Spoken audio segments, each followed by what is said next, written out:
Hey guys, welcome back to today's video. So today we're going to be looking at the 2018 Senate elections, and then in another video we're going to go through the governor elections, but pretty much it's going to be the 2018 Senate elections if no incumbents decided to run.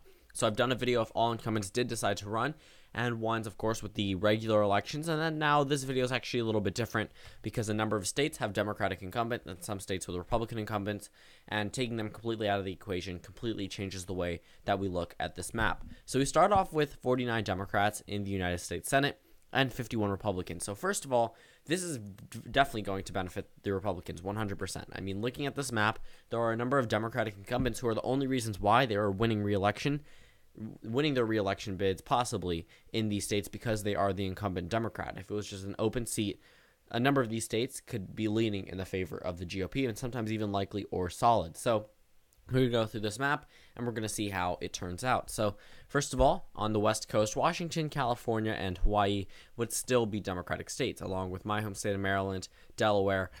New Jersey would also be a safe Democratic state for right now, because Bob Menendez is the only reason why the margin is going down, because he is an unpopular incumbent. But if it was an open seat, I still expect the Democrats to do very well here. In Vermont, Massachusetts, Connecticut, Rhode Island, we don't really see big possibilities for Republicans in a number of these key states, even though Maine and Vermont both have independents. Both of them I do expect to go to the Democrats at the end of the day. Maine, even though it may seem like it could possibly elect a GOP senator not in this type of wave year, even if incumbents don't run, Maine would still likely go to the Democrats, as the governor election might as well.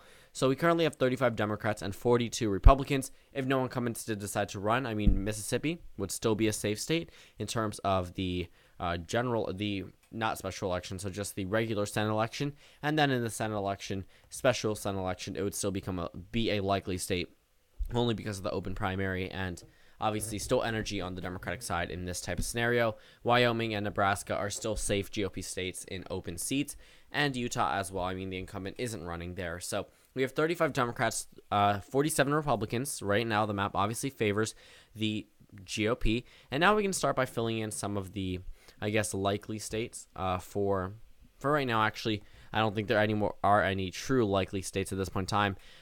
But we can move over into the leaning column.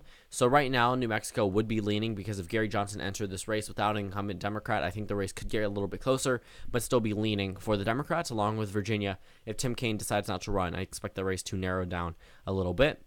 Going over to Minnesota and the Minnesota special election, both of which I expect to narrowly go towards the Democrats. But for states like Wisconsin, Michigan, and Pennsylvania, all of those states for right now, I do expect to narrowly go towards the Democrats, even if they do not have any incumbents there. So right now, these races are actually some of them rated as safe and all of them likely for the Democrats. And that looks very good for the Democrats to be winning in areas that Donald Trump won in 2016. However, when you take away the factor of the incumbency and lay it out as an open seat, the GOP does much better in Wisconsin, in Michigan, and Pennsylvania, but this is still a Democratic wave year, so they could be reaching 4 to 5%, but still not pushing them over into the likely column like the Democratic incumbents may be able to do. Over in West Virginia, that state becomes a likely GOP state. So I guess over 5% for the GOP, between, I guess, 5 to 15%. I still expect the GOP to have a victory there, and that is the first pickup of tonight. Not tonight, really. Actually, yeah, tonight, 7 p.m. From the Democrats. So 48 Republicans, 42 Democrats. When it comes down to it, Indiana and Missouri are both in the same boat where it comes down to becoming a likely state for the GOP. I expect them to win by larger than 5% in both of those states, and pretty much all three of the states. I mean, these states are pretty much Republican states at heart, and the only reason why they're being contested right now for the Democrats is because they have incumbent Democrats in political office. Over in Texas, though, that state I still expect to be a likely Republican state, even though Texas is showing a little bit more tendencies towards the Democratic Party. Still, Texas becomes a likely state for the GOP, regardless if it was Ted Cruz or just another Republican.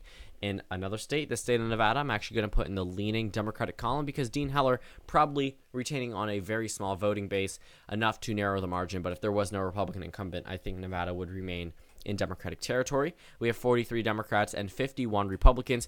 When it comes down to it, to be completely honest with you, North Dakota would likely go to the likely column. Well, very interesting wording. But Montana I actually see as a lean GOP seat, only because the generic Republican only did 10% better against John Tester. And to be completely honest with you, I think that the Democrats would field a better candidate in terms of Montana, but they don't have any in North Dakota or in Indiana or in Missouri. Pretty much most of them have already ran or are in political office. And in Montana, I think the Democratic Party has a little bit more of a grip than they would in North Dakota or Indiana or Missouri, even though that is still a Republican state. Have a Democratic governor. Indiana does not. West Virginia used to. Missouri does not. And North Dakota does not. So Montana, the most Democratic out of them all. But right now, Tennessee is actually still in the tilt Democratic column. There is no incumbent running in this scenario. So still tilting in the favor of the Democrats, giving them a total of 44 seats.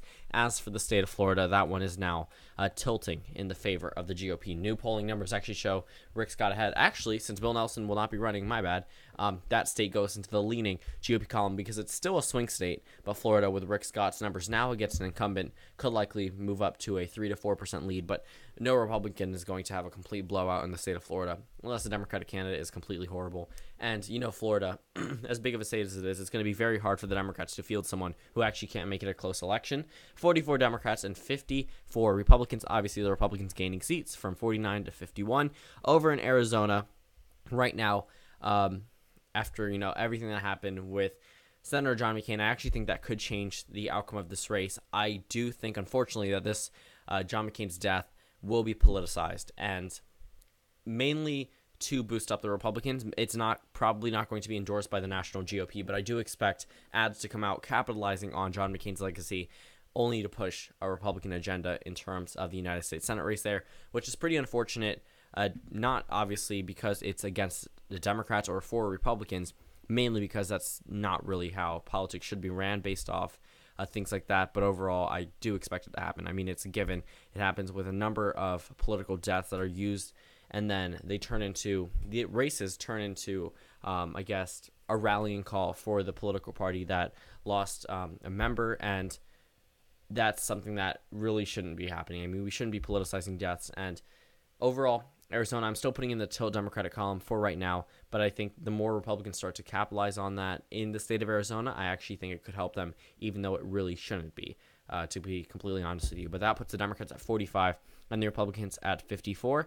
Over in Ohio, that state I actually expect to go leaning towards the GOP. I don't expect it to be a blowout for the GOP in the state of Ohio because Sherrod Brown's taken out of the equation, but Democrats obviously would do better in Ohio than they would in West Virginia or Indiana, Missouri, Texas, North Dakota. So right now, Ohio going into the leaning GOP column, finishing off our map at 45 Democrats and 55 Republicans. If you take a look at our map, again, same numbers here, just a lot more red on the map than what you see here. So thank you guys for watching this video. Comment down suggestions below, and I'll see you all tomorrow.